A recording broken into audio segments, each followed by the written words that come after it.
Salut frères et sœurs, que la paix demeure sur vous. Alors, j'ai vu qu'il y a pas mal de gens qui regardent les vidéos sur l'Apocalypse, la fin des temps, avant l'enlèvement. Donc du coup, je suis quand même ravi parce que je me suis dit oui, peut-être ça va intéresser personne.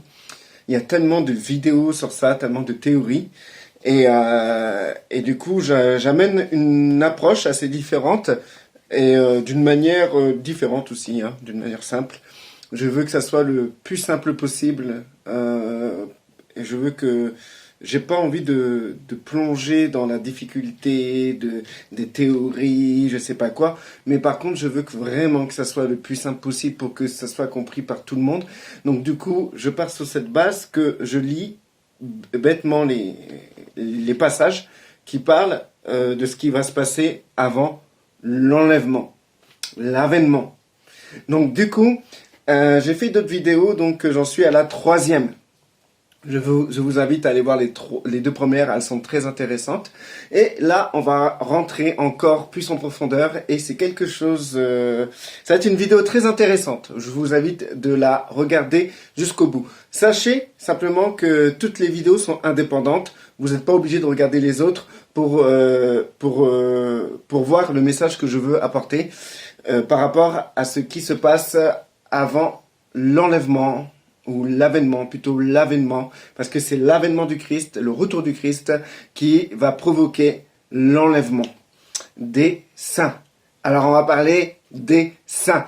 Vous savez que dans la Bible, dans l'Apocalypse, ou dans les lettres de Paul, on ne parle pas de chrétiens. Il n'y a qu'un passage dans Actes des Apôtres où on voit le mot chrétien, mais c'est dans les traductions françaises des textes qui étaient à l'origine, je pense, en grec. Donc du coup, chrétien veut dire petit oin. Même pour dire petit oin, chrétien, c'est vraiment un mot qui n'est pas biblique au fond. Hein. Donc du coup, pour nommer, parce que nous, on nomme ceux qui croient en Christ aujourd'hui, d'une manière simple, on dit chrétien. Voilà, tu crois en Christ, tu es chrétien. Mais comment faisaient les apôtres? Comment Jean, dans l'Apocalypse, pouvait décrire les chrétiens, comme nous on les nomme aujourd'hui? C'est simple, on les appelait saints. Les saints. S-A-I-N-T-S, les saints. Donc du coup, aujourd'hui, si on te demande si tu es chrétien et tu as honte de dire que tu es chrétien à cause des églises catholiques ou certaines églises déviantes, évangéliques, protestantes, tout ce que vous voulez, ou témoins de Jéhovah, parce que témoins de Jéhovah se disent chrétiens aussi, c'est simple. Vous pouvez dire, je suis saint. Je suis un saint de Jésus-Christ, un saint de Yeshua. C'est propre, c'est biblique. Donc du coup, on va voir ça, et on va voir aussi que les saints sont marqués d'un sceau. Et ce sceau, nous le voyons encore dans l'Apocalypse. Paul en parle dans Corinthiens et dans Éphésiens. Il parle que nous sommes marqués d'un sceau et nous voyons ça aussi dans Apocalypse. Donc du coup, tout ce qui concerne les saints ou ceux qui sont marqués d'un sceau, c'est nous, les chrétiens. Et dans l'Apocalypse, on va voir que nous sommes nommés plusieurs fois et dans des circonstances assez dures et particulières. Dans des circonstances qu'on appelle communément... comment on appelle ça? La grande tribulation. Donc, du coup, parce que moi je dis grande détresse. Mais c'est pareil, grande détresse, grande tribulation, c'est la même chose. Du coup, dans ma dernière vidéo... j'avais réussi à montrer que nous serons enlevés à la 7e trompette, à la dernière trompette avec le 7e ange. J'ai prouvé par A plus B que ça sera ainsi dans la lecture simple de la Bible sans rentrer dans des détails, juste en lisant. Donc du coup, je vous invite à aller voir si cela vous intéresse, de voir comment j'ai fait pour prouver que nous serons enlevés à la dernière trompette et que tout ce que nous vivrons avant la dernière trompette, ben, on est concerné en fait. Hein. Tout ce qui se passe avant la dernière trompette, on est concerné. 1, 2, 3, 4, 5, 6 et 7. nous sommes enlevés, l'avènement arrive et l'enlèvement, pour que nous puissions revêtir de notre corps glorieux avec notre Seigneur Yeshua, Jésus-Christ. Donc du coup, je vais aller direct. Donc nous allons dans... Ah oui, je vais parler des 2 premières trompettes parce que j'ai promis, parce que j'ai pas trop envie d'en parler. C'est pas le but. J'ai pas envie de faire montrer comment on va galérer, mais j'ai envie de montrer que nous serons là lors de la grande tribulation avec une simple lecture de la Bible. Donc du coup, je vais quand même, comme j'ai promis que j'allais parler un peu de ça, je vais vous lire les 2 premières trompettes à la fin de la vidéo, si vous êtes patient. Donc, alors 2 Corinthiens chapitre 1. 2 Corinthiens chapitre 1.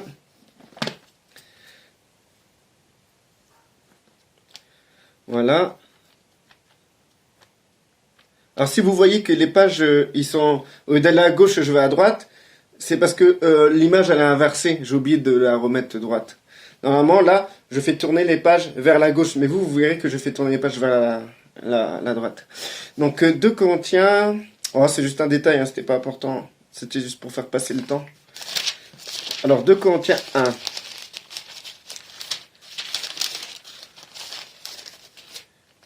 De Corinthiens 1, verset 21. Alors, verset 21. Alors, j'espère que je ne me suis pas trompé. Ah oui, alors donc dans le problème, c'est que selon les traductions de la Bible, au lieu de marquer sceau, ils disent empreinte. Mais je dirais sceau dans la vraie version, c'est le mot sceau. Donc du coup... Alors, or celui qui nous a fermis avec vous en Christ et qui nous a consacrés par son onction, c'est Dieu. Il nous a aussi marqué de son sceau et a mis l'esprit comme un gage dans notre cœur. Magnifique. Il nous a marqué de son sceau, on lui appartient et toutes les puissances spirituelles que nous ne voyons pas de nos yeux voient ce sceau sur nous. Et ça, c'est un truc de fou. Et c'est écrit aussi, et a mis l'esprit comme gage dans notre cœur, comme gage. Mais l'expression parce que c'est avec le français facile, cette Bible-là, mais l'expression donnée, la plus proche de la traduction, est encore mieux. Donc, mais c'est pas mal comme gage, c'est pas mal. Donc du coup, voilà, nous voyons que ceux qui sont marqués du sceau à travers Christ, eh ben, c'est nous, les saints, les chrétiens. Donc tous ceux qui sont marqués du sceau sont les saints et les chrétiens. Donc du coup, on peut voir ailleurs dans Éphésiens 1, pareil, Éphésiens 1, tac tac. Donc voilà.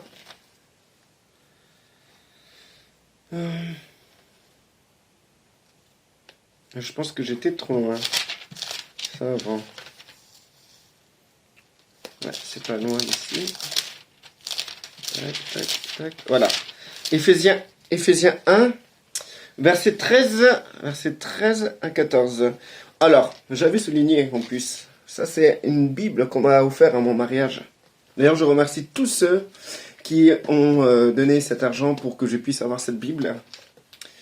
Ils seront récompensés dans le ciel parce que je l'utilise énormément. Donc, en lui, vous aussi, après avoir entendu la parole de la vérité, l'évangile qui vous sauve, en lui, vous avez cru et vous avez été marqués du sceau du Saint-Esprit qui avait été promis. Il est le gage de notre héritage en entendant la libération de ceux que Dieu s'est acquis pour célébrer sa gloire. Donc pareil, hein, dans cette version-là, ils disent empreinte, mais c'est sceau. Donc du coup, frères et sœurs, encore une fois, l'esprit est le gage et le sceau, c'est le Saint-Esprit. Le Saint-Esprit, c'est le gage et c'est ainsi qu'on est marqué du sceau. Et c'est ni plus ni moins que le Saint-Esprit. Le Saint-Esprit qui a un gage en nous, dans notre cœur, il a été mis dans notre cœur, hein, ça a été clairement écrit. Le Saint-Esprit est dans notre cœur, est en nous, et c'est le sceau qui nous lie au Père et à Christ. Donc maintenant, nous allons voir dans Apocalypse. Ça devient sérieux, là. Apocalypse.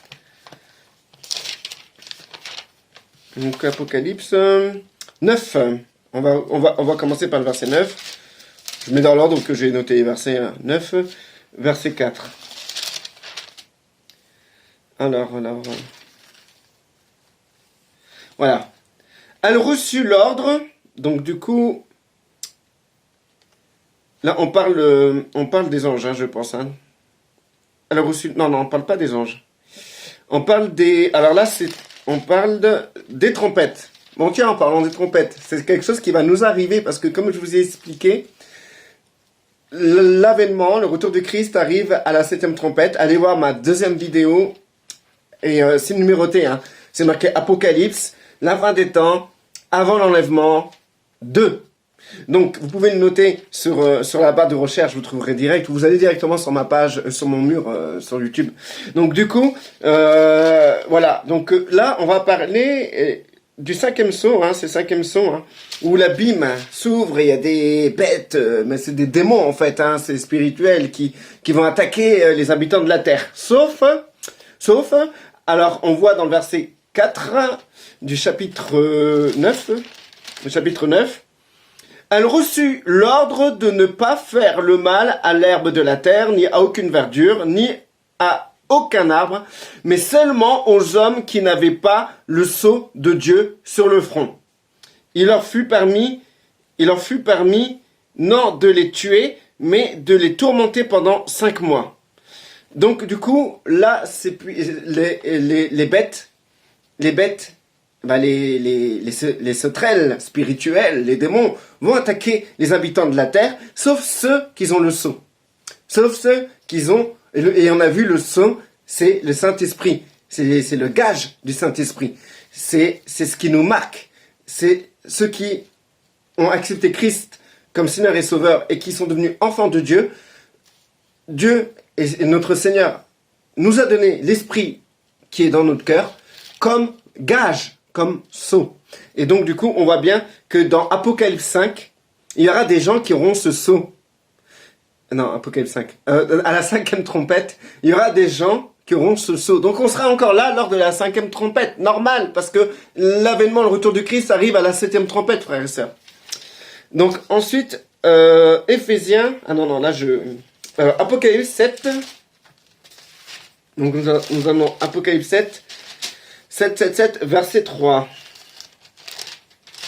Alors, ne faites pas de mal à la terre, ni à la mer, ni aux arbres, avant que nous ayons marqué du sceau le front des serviteurs de notre Dieu. Donc là, on parle des 144 000. Alors là, ça, je ne saurais pas vous expliquer d'où viennent les 144 000. Pour moi, hein, c'est ni plus, on voit les tribus, 12 000 de la tribu de Gad, d'Azer, de Siméon, de Zabulon, etc. Pour moi, c'est ni plus ni moins, parce que en fait, si vous voulez, dans l'Ancien Testament, il y a eu les tribus d'Israël, et il y avait 12 tribus, 13 en tout, mais 12 officielles, et du coup, comment dire, ces tribus se sont dispersées. Israël s'est divisé en deux. Il y a eu la Judée et il y a eu Israël. Et Israël a été envahi et a été dispersé dans le monde entier. Les tribus, on n'entend plus parler des tribus après que la Judée a été envahie par Babylone, etc. On n'entend plus parler des tribus. Et donc, du coup, ces tribus-là ont des descendants. Et ces descendants, on les voit aujourd'hui. Et les descendants font partie de la promesse que Abraham a reçue. La promesse que Dieu a fait à Abraham et de la descendance d'Abraham, d'Isaac et de Jacob. Donc du coup, quoi qu'il arrive, ces gens-là, ces descendants-là, sont aussi appelés à être sauvés et être marqués du sceau. Donc voilà. Donc du coup, il y avait un autre passage que je voulais... Il y a d'autres passages encore que je peux vous expliquer clairement. Mais attention, là, on va passer aux choses sérieuses. Donc, je vous avais dit clairement que les saints, c'était nous, les chrétiens.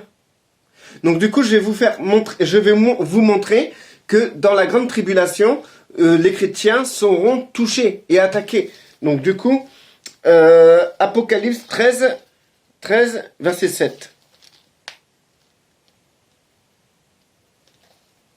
13, là, on parle bien des saints. Hein. Alors 13, verset 7. C'est comme je vous ai dit, Jean, lorsqu'il a eu la révélation, il disait pas chrétien. Et le mot chrétien, c'est un mot que nous, dans la religion, on a donné. Mais dans ce temps-là, on nommait les frères et sœurs en Christ, on disait que c'est des saints. Qui peut être saint, frères et sœurs, si ce n'est celui qui a été racheté de ses péchés? Celui qui a été, sur qui la loi de Moïse est absous. Sur qui tous ses péchés sont pardonnés. Il y a que ce genre de personnes qui peuvent être saints devant Dieu. Ou sinon, tous sont sous la loi de Moïse, sous le jugement. Donc, c'est pas des saints, c'est des gens qui sont sous le jugement et le poids de la loi de Moïse.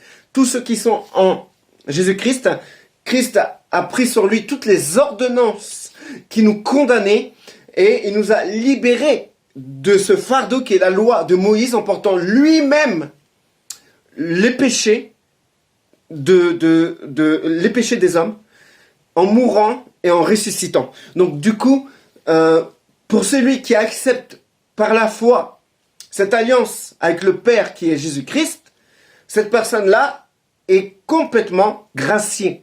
Et devant Dieu, on peut l'appeler saint. Il est sanctifié. Il est mis à part pour Dieu. C'est ça un saint. C'est qu'il est sanctifié et mis à part pour Dieu. Donc du coup, alors, Apocalypse 13, verset 7. 13, verset 7. Voilà. Donc on parle de la bête, il y a différentes bêtes. Il y a la bête qui monte de la mer, la bête qui monte de la terre, etc. Et ces bêtes-là, c'est carrément des incarnations de puissances démoniaques dans des hommes ou dans des puissances.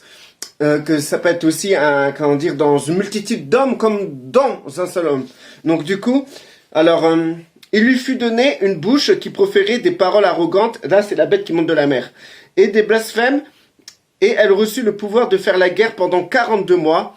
Elle ouvrit la bouche. Donc on parle bien que ça se passe dans la grande tribulation, frères et sœurs.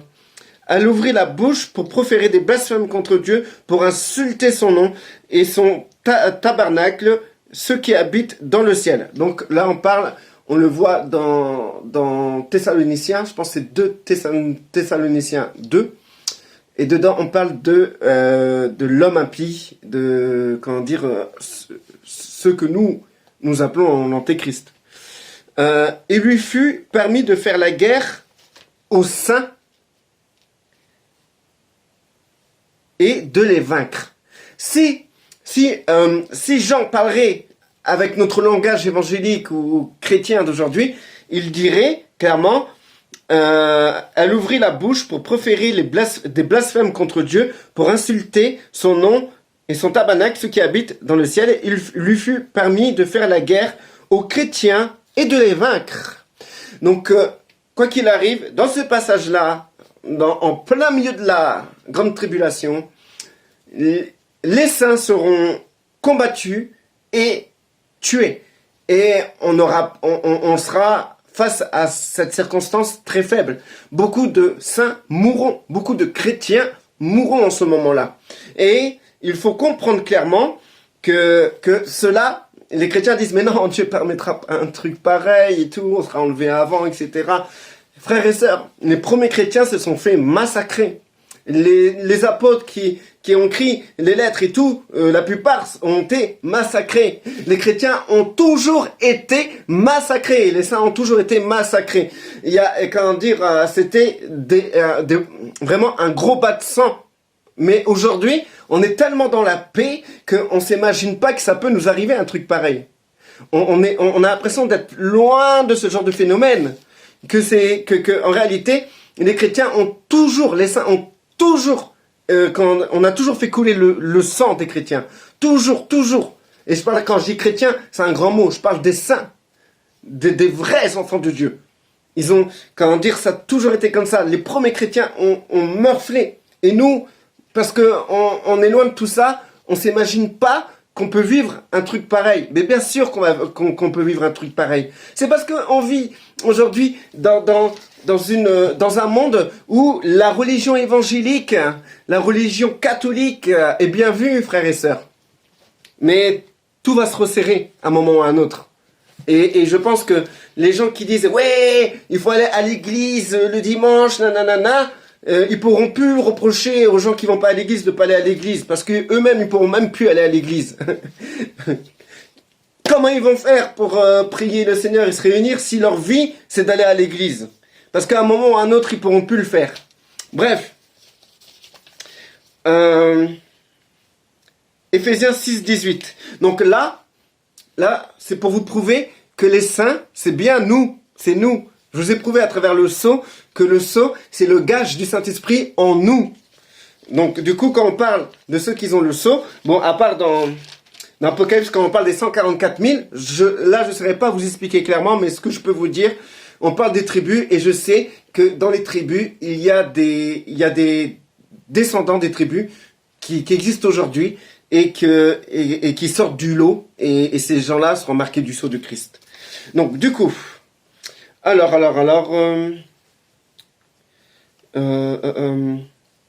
Éphésiens 6, 18. Donc, on revient dans Éphésiens. Voilà. 6, 18. Je me le répète à moi-même, parce que je sais que vous ne prenez pas vos Bibles pour regarder avec moi. Donc alors, faites en tout temps, par l'Esprit, toutes sortes de prières et de supplications, veillez à cela avec une entière persévérance et en priant pour tous les saints. Priez pour moi, etc., etc. Je vous invite à lire la suite, hein, si vous voulez voir le contexte. Lisez la suite. Donc du coup, frères et sœurs, là, comment dire, Paul, il aurait pu dire, dans le contexte d'aujourd'hui, il aurait pu dire... c'en est où? Voilà. Veillez à cela avec une entière persévérance en priant pour tous les chrétiens. Vous comprenez ce que je veux dire?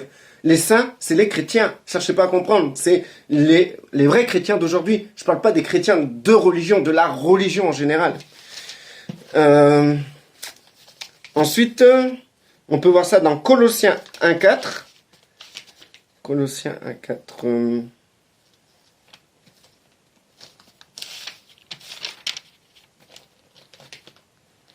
Ah, c'est là. Voilà. Alors, verset 4. Voilà. En effet, nous avons été informés de votre foi en Jésus-Christ et à l'amour que vous avez pour tous les saints. Paul aurait pu dire aussi, et de l'amour que vous avez pour tous les chrétiens. Donc, encore une fois, on voit que dans ce temps-là, les apôtres n'appelaient pas les enfants de Dieu chrétiens. Ils les appelaient saints, tout simplement. Donc, si vraiment tu veux te différencier avec le mot chrétien, appelle-toi saint. Appelez-moi Saint Olivier. Ça fait un peu catholique, hein. Mais bon, les catholiques, ils n'ont pas été pêcher ça dans la nature, hein. Donc, du coup, Colossiens, alors, et c'est Philémon 1,5. Philémon. Je suis content, j'ai réussi à faire une vidéo, un prêche, avec le livre de Philémon. Alors, Philémon.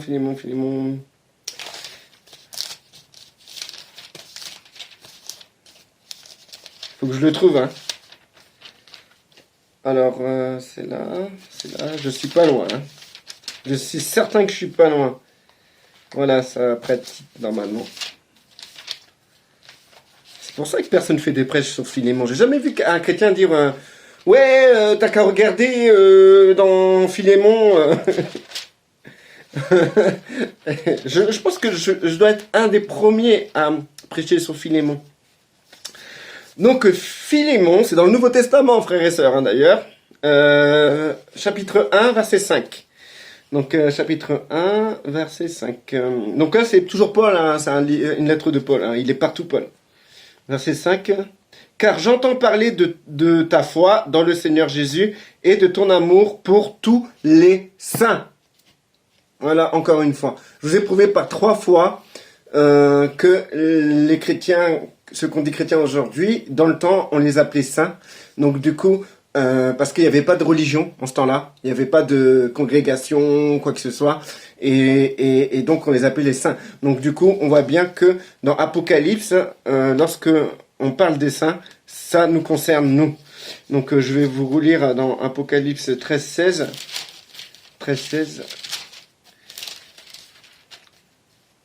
7, 13, 7 plutôt. Il lui fut permis de faire la guerre aux saints et de les vaincre. Et ça, frères et sœurs, c'est en plein apocalypse. Hein. C'est en pleine grande tribulation, etc. quoi. Donc du coup, j'avais fait une petite parenthèse. J'avais commencé par parler de Matthieu sur l'avènement et l'enlèvement, qu'en fait, on sera là lors de la grande tribulation. Je l'ai prouvé dans ma première vidéo à travers Matthieu. Maintenant, je vais vous le prouver à travers Luc et à travers Marc. Donc, Luc 21, ça fait beaucoup de témoins quand même. Hein. Luc 21, avec une simple lecture, ça suffit. Hein. C'est Luc combien? Luc 21, verset 23.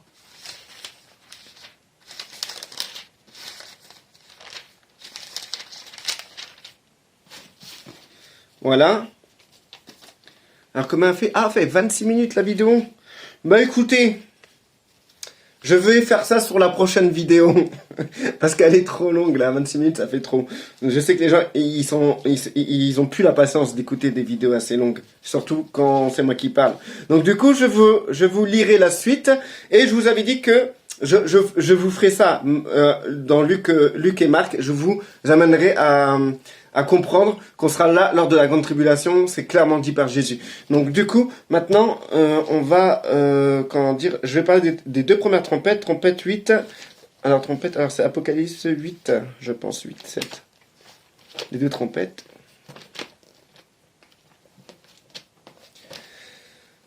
Tac, tac, tac. Même ça, j'ai envie de vous parler de la prochaine vidéo pour me retarder. Mais je vais me retarder sur... Je vais juste vous les lire comme je l'ai promis hein, sur la vidéo. Et après, je me retarderai sur la prochaine vidéo. 8, 7, c'est ça. Donc alors, le premier sonna de la trompette. Et de la grêle et du feu mêlé de sang s'abattirent sur la terre. Le tiers de la terre fut brûlé, le tiers des arbres fut brûlé, et toute herbe verte fut brûlée. Donc, faites attention, hein. Les gens ils s'imaginent l'Apocalypse c'est sur toute la terre. Non, on parle du tiers de la terre, donc c'est une partie de la terre. Donc du coup, comment dire, voilà, il y a quelque chose qui va s'abattre sur la terre. Et dans la deuxième trompette, le deuxième ange sonna de la trompette et quelque chose qui ressemblait à une grande montagne embrasée. Pour moi, c'est ni plus ni moins une météorite ou un astéroïde qui tombe sur la Terre. Hein. Quelque chose qui ressemblait à une grande montagne embrasée, c'est une astéroïde, hein. Par le feu, fut précipité dans la mer. Le tiers de la mer, pareil, hein, c'est pas toute la mer, c'est juste le tiers de la mer, à mon avis, là où la météorite va tomber, dans le Pacifique, disons. Le tiers de la mer devint du sang, le tiers des créatures qui vivaient dans la mer mourut, et le tiers des bateaux fut détruit. Pour moi, la grande tribulation commence à partir de la première trompette. Et nous y sommes parce que nous allons être enlevés à la 7e trompette. Allez voir ma première et deuxième vidéo, j'explique en détail pourquoi à la 7e trompette, surtout dans la deuxième vidéo. Donc du coup, justement là, je vous explique clairement que comment dire, on dit que la grande tribulation, c'est les grands de ce monde qui veulent faire un nouvel ordre mondial, etc., qui veulent justement établir la grande tribulation. La grande tribulation, sachez frères et sœurs, ça sera voulu par Dieu. Et c'est pour ça que ça sera des phénomènes qui seront à l'extérieur de la terre, qui tomberont sur la terre, pour bien marquer le coup, pour bien expliquer à tous les habitants de la terre que ça vient de Dieu et non des hommes. Restez bénis frères et sœurs, je me retarderai plus tard sur ça. À la prochaine vidéo. A plus. Et n'hésitez pas à commenter. Hein. Commentez, dites-moi si vous n'êtes pas d'accord sur des points. Et je reviendrai sur les commentaires dans une vidéo.